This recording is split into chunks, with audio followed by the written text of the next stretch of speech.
Bonjour à tous, aujourd'hui nous allons parler du mot Beraka, qui signifie en français bénédiction. Nous allons voir comment est-ce que la bénédiction d'Isaac, lorsqu'il bénissait Jacob, était une préfiguration de Christ. Et comment est-ce que cela s'accomplit aujourd'hui en nous qui sommes en Christ. Comme on l'a dit tantôt, Beraka signifie bénédiction. Et ce mot-là se compose de la manière suivante. Les trois premières lettres de ce mot-là permettent d'écrire le mot hébreu Bekor. Et Bekor signifie premier-né. Et la dernière lettre de ce mot, c'est la lettre He, qui est la cinquième lettre de l'alphabet hébraïque. Et cette lettre-là ramène à la notion de grâce. Donc, le mot bénédiction en hébreu, Beraka, nous ramène directement à Christ. Pour nous dire que Christ est notre bénédiction. Parce que Christ est le Bekor, le premier-né. Et Christ est aussi celui qui est venu avec la grâce. Donc, être béni dans la pensée biblique, c'est avoir Christ qui est le premier-né et la grâce. Car la bénédiction, c'est le premier-né et la grâce. On peut aussi voir la bénédiction comme le fait que Dieu nous a fait grâce de son premier-né. Donc, Dieu nous a bénis en nous faisant grâce de son premier-né, son fils unique.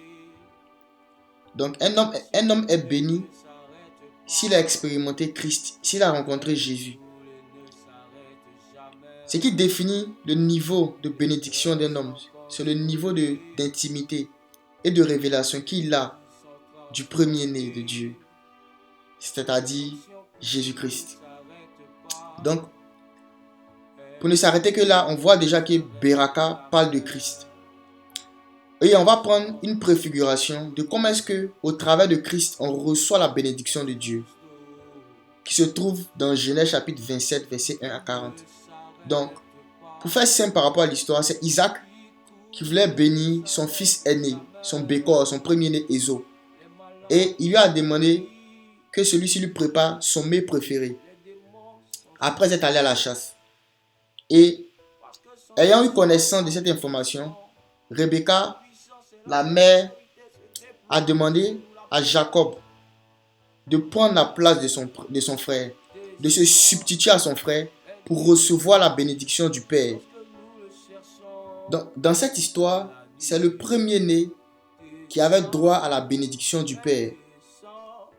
Mais le cadet, le fils cadet, s'est substitué au premier-né afin de recevoir sa bénédiction. Maintenant, regardons comment est-ce que cela s'est passé. Rebecca, la mère de Jacob, lui a demandé d'aller prendre 2 chevreaux dans le troupeau. Et elle-même, elle a cuisiné. Et Jacob a pris ces 2 chevreaux-là, plus du pain, et s'est approché d'Isaac. Et la Bible dit que lorsqu'il s'est approché d'Isaac, Isaac lui a dit, ta voix est la voix de Jacob, mais ton vêtement est le vêtement d'Ésaü. Ton vêtement est le vêtement d'Ésaü. Quand tu parles, c'est Jacob que j'entends. Mais ton vêtement, ce dont tu t'es revêtu, c'est le vêtement d'Ésaü. Donc, qu'est-ce que ça nous enseigne ici? À la base, Jacob ne devait pas recevoir la bénédiction. À la base, c'est Ésaü seul qui devait recevoir la bénédiction. Mais, parce que Jacob a porté le vêtement d'Ésaü, parce qu'il s'est revêtu, parce qu'il a revêtu Ésaü, le père qui était Isaac l'a béni. Et voici la préfiguration, la belle préfiguration ici, que cela nous donne de la bénédiction en Christ. Lorsque nous nous approchons de Dieu, nous n'avons pas droit à la bénédiction de Dieu. Nous n'avons pas droit aux grâces et à toutes les bénédictions dans les spirituels que Dieu a prévues pour son Fils. Mais, lorsque nous nous revêtons du vêtement de Christ, lorsque nous habillons de Christ, même si notre voix n'est pas la voix de Jésus, à cause du vêtement qui est sur nous, le Père nous bénit quand même. À cause du vêtement. Et dans Galates chapitre 3, verset 27, la Bible dit que vous tous qui avez reçu Christ, vous avez revêtu Christ. Vous tous qui êtes en Christ, vous avez revêtu Christ. Christ est devenu votre vêtement. Donc, lorsque nous nous approchons de lui, lorsque nous approchons du Père, nous avons droit aux bénédictions du Père. Voilà pourquoi la Bible dit dans Romains 8, au verset 17, nous sommes héritiers de Dieu, mais pas seulement héritiers de Dieu, co-héritiers de Christ. Ça veut dire qu'on a même droit au même héritage que Christ, à la même bénédiction que Christ. Pas parce qu'on mérite, mais parce que seulement on a porté son vêtement. Le fait d'avoir porté le vêtement de Christ nous qualifie pour être bénis par le Père, même si ce n'est pas la même voix. Même si, lorsqu'on parle, on ne parle pas forcément comme Jésus. Mais à cause du vêtement, on est qualifié. C'est pourquoi dans 2 Corinthiens 1, verset 20, la Bible dit que c'est en Christ que les promesses de Dieu sont oui et amen. Parce qu'il est notre bénédiction. Il est notre grâce, il est aussi notre premier-né. Romains 8, verset 29 nous dit qu'il est le premier-né d'entre plusieurs frères.